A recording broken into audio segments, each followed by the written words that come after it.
Baik anak-anak, di tahun 2020-2021 kita belajar tentang pendidikan agama, yaitu materinya di kelas 11 tentang perilaku taat. Sebelum itu, marilah kita berdoa terlebih dahulu agar pembelajaran pada pagi hari ini sesuai dengan kita harapkan dan bermanfaat untuk kita semua. Baik anak-anak, berdoa dimulai. Selesai? Baiklah, agar kalian mengetahui apa itu perilaku taat di materi kelas 11 ini, kita saksikan langsung saja ke sheet selanjutnya. Silakan. Baik anak-anak, dalam kali ini Bapak Andi akan menerangkan tentang perilaku taat, kompetensi dalam kebaikan dan etos kerja. Maka dari itu, untuk selanjutnya di sini Pak Andi akan membahas tentang pengertian taat terlebih dahulu.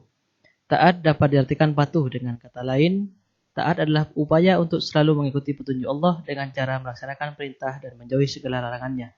Ketaatan seseorang kepada Allah sangat bergantung kepada keimanannya. Semakin kuat imannya, maka semakin taat kepada Allah. Kalau taat kepada Allah, pasti kita harus taat kepada Rasulnya juga. Dan kemudian pengertian taat di sini dibagi menjadi 3 makna, yaitu taat bermakna patuh, juga bermakna penurut, dan juga bermakna tunduk. Ketiga hal ini saya akan bahas lebih detail lagi.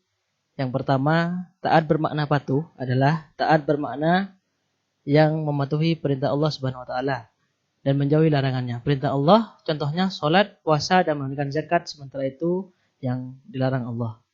Seperti minuman yang memabukkan, meninggalkan sholat fardu, berjudi, dan mengambil hak orang lain. Itu taat bermakna patuh. Kemudian taat bermakna penurut. Di sini dalam artian taat bermakna penurut adalah menuruti semua aturan yang bersumber dari ajaran Islam. Contohnya yang tercantum dalam surat Al-Maidah ayat 6 yang menerangkan jika kita hendak melaksanakan sholat harus ada aturan, yaitu harus berwudu atau bertayamum. Kemudian taat yang bermakna tunduk. Di sini taat bermakna tunduk adalah tunduk terhadap qada dan qadar yang datangnya dari Allah Subhanahu wa taala. Seperti kita tunduk bahwa Allah Subhanahu wa taala menetapkan manusia hanya boleh beribadah kepada Allah. Itu 3 makna tentang taat bermakna patuh, penurut, dan tunduk. Kemudian di sini dalil tentang taat dibahas dalam Al-Qur'an, Quran surat An-Nisa ayat 59 yang berbunyi Bismillahirrahmanirrahim. Ya ayyuhalladzina amanu atiiullaha atiiur rasul wa atiiullaha atiiur rasul wa ulil amri minkum fa in tanaza'tum fi shay'in farudduhu ila Allahi war rasulih إلى الله ورسوله إن كنتم تؤمنون بالله واليوم الآخر ذلك خير وأحسن تأويلا. Artinya, wahai orang-orang yang beriman, taatilah Allah dan taatilah Rasul Muhammad dan uli amri, pemegang kekuasaan di antara kamu. Kemudian jika kamu berbeda pendapat tentang sesuatu, maka kembalikanlah kepada Allah, Al-Quran dan Rasul sunnahnya. Jika kamu beriman kepada Allah dan hari kemudian, yang demikian itu lebih utama bagimu dan lebih baik akibatnya. Quran surat An-Nisa ayat 59. Baik, itulah dalil tentang ketaatan. Kemudian di sini ada makna dan kandungannya. Quran surat An-Nisa ayat 59. Taat memiliki arti tunduk kepada Allah Subhanahu wa taala, pemerintah dan sebagainya. Tidak berlaku curang dan atau setia. Aturan adalah tindak atau perbuatan yang harus dijalankan. Taat pada aturan adalah sikap tunduk kepada tindakan atau perbuatan yang telah dibuat baik oleh Allah, Nabi, pemimpin, atau yang lainnya. Itu. Jadi Allah menganjurkan dalam surah An-Nisa ini kita patuh kepada Allah yang pertama. Kemudian yang kedua patuh kepada Rasulnya. Yang ketiga dan patuh kepada ulil amri. Baik.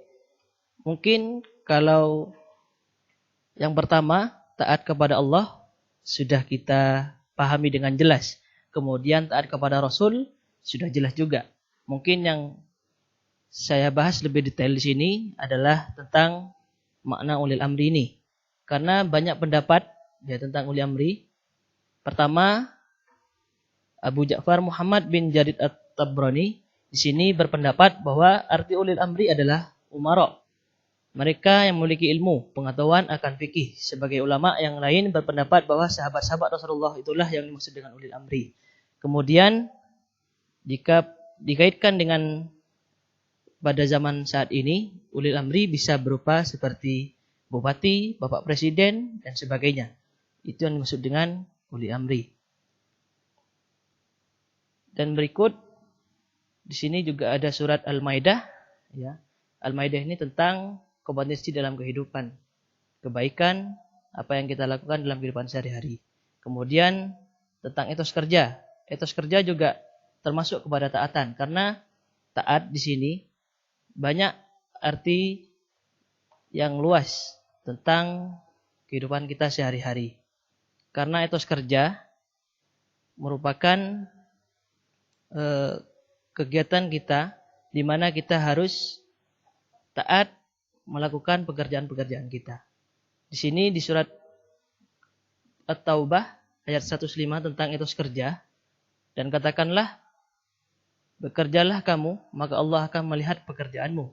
Begitu juga Rasulnya dan orang-orang mukmin, dan kamu akan dikembalikan kepada Allah yang Maha mengetahui yang gaib dan yang nyata. Lalu diberitakannya kepada kamu apa yang telah kamu kerjakan.